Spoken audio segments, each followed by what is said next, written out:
Hi எல்லாத்துக்கும் வணக்கங்க. இன்றைக்கி நம்ம பார்க்க போகிறது நெல்லிக்காய் துவையல். எம்மி நெல்லிக்காய் துவையல் செம்ம டேஸ்ட்டாக இருக்கும். அதுக்கு தேவையானது மல்லி, புதினா, நெல்லிக்காய், தேங்காய், அப்புறம் மல்லி இருக்கு இல்லையா அது, அப்புறம் வத்தல், அப்புறம் ஒரு 10 வெள்ளைப்பூடு. இது எல்லாத்தையுமே நம்ம நல்லெண்ணெயில் நல்லா ஃப்ரை பண்ணிவிட்டு அரைக்க போகிறோம். அவ்வளோதாங்க. ஆல்ரெடி நம்ம மல்லி எப்படி செய்கிறதுன்னு சொல்லி டிஸ்கிரிப்ஷன் பாக்ஸில் லிங்க் கொடுக்குறேன், மறக்காமல் செக் பண்ணி பாருங்கள். அதே மாதிரி தான் இதுவும். அதில் புளி ஆட் பண்ணுவோம், இதில் புளிக்கு பதிலாக நெல்லிக்காய் ஆட் பண்ணுறோம், அவ்வளோதான். ஓகேவா? ஒன்று ஒன்றா நல்லெண்ணெயில் நல்லா ஃப்ரை பண்ணிக்கலாம். ஃபஸ்ட்டு குட்டி குட்டியாக அப்படி அழகாக கட் பண்ணிக்கோங்க. நெல்லிக்காய், தேங்காய் எல்லாத்தையுமே நல்லெண்ணெய் ஊற்றிட்டு நெல்லிக்காவை நல்லா ஃப்ரை பண்ணிக்கோங்க. அந்த நெல்லிக்காய் கூடயே நான் கருவேப்பிலை, கொத்தமல்லி, புதினா, அப்புறம் வெள்ளைப்பூடு இதையும் 1 by 1 எல்லா நெல்லிக்காய் கூடயே சேர்த்து நல்லா ஃப்ரை பண்ணி தனியாக வச்சுக்கோங்க. அதுக்கப்புறம் மல்லியை தனியாக, தேங்காய், வத்தல் இதையும் தனியாக நல்லெண்ணெயில் நல்லா வதக்கி வச்சுக்கோங்க. அரைக்கும்போது நம்ம ஃபஸ்ட்டு அந்த மல்லி அதை தான் அரைப்போம், அதுக்கப்புறம் தான் இதை போடுவோம். ஸோ ரெண்டுத்தையும் தனித்தனியாக அரைச்சி ஃப்ரை பண்ணி வச்சுக்கோங்க.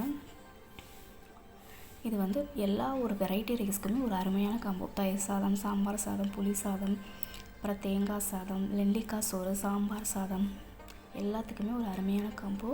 டிஃபன் ஐட்லேயுமே இட்லி, தோசை, பூரி, சப்பாத்தி, ஆப்பம், இடியாப்பம் எல்லாத்துக்குமே ஒரு அருமையான காம்போ. ஆலினால் துவையல் சொல்லலாம், அந்தளவுக்கு டேஸ்ட்டு அருமையாக இருக்கும். ஆல்ரெடி நீங்கள் இதை பண்ணியிருந்தீங்க அப்படின்னா மறக்காமல் கமெண்ட் செக்ஷனில் சொல்லுங்கள். இல்லை பண்ணலை, இனிமேல் தான் ட்ரை பண்ண போகிறோம் அப்படின்னாலும் செஞ்சுட்டு எப்படி இருந்ததுன்னு கமெண்டில் மறக்காமல் சொல்லுங்கள். வாங்க நம்ம இதை எல்லாத்தையும் ஆறின பிறகு அரைச்சிக்கலாம்.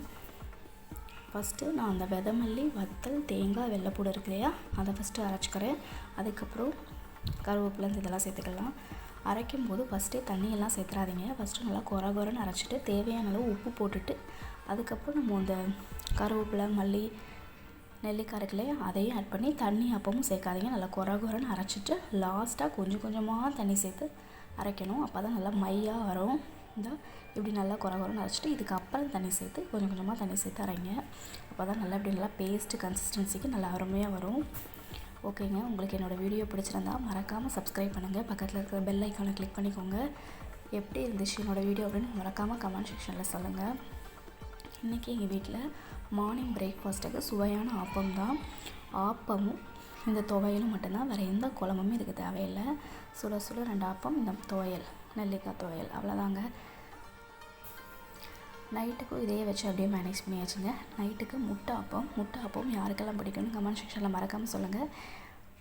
நல்லா சுட சுட முட்டை ஆப்பம். இது கூட நான் மார்னிங் வச்ச அந்த துவையல் இருக்குல்லே அது கெட்டு போகாது. நம்ம ஃப்ரிட்ஜில் ஸ்டோர் பண்ணி வச்சுட்டு நமக்கு எவ்வளோ இப்போ சாப்பிட்றதுக்கு தேவையோ அதை மட்டும் தனியாக சூடு பண்ணி வச்சுக்கோங்க. மொத்தமாக சூடு பண்ணாதீங்க. எவ்வளோ தேவையோ அதை மட்டும் கொஞ்சமாக தனியாக எடுத்து சூடு பண்ணி யூஸ் பண்ணுங்கள், நல்லாயிருக்கும். இது கூட சாம்பார். இது சாம்பார் இல்லைங்க, மதியானம் வச்ச பருப்பு ரசமும் சேர்த்து ஒரு மிக்சிங் ரெடிமேட் சாம்பார், அவ்வளோதான். ஓகேங்க, நைட் டின்னர் இதுதான். ஓகே, இன்னொரு வீடியோவில் மீட் பண்ணலாம். Until then bye from Lux. Bye, thank you for வாட்சிங். பாய். பெரண்டை துவையல், விதமல்லி துவையல் எல்லாமே கார்ட்லேயும் டிஸ்கிரிப்ஷன் பாக்ஸில் லிங்க் கொடுக்குறேன், மறக்காமல் செக் பண்ணி பாருங்கள். பாய்ங்க.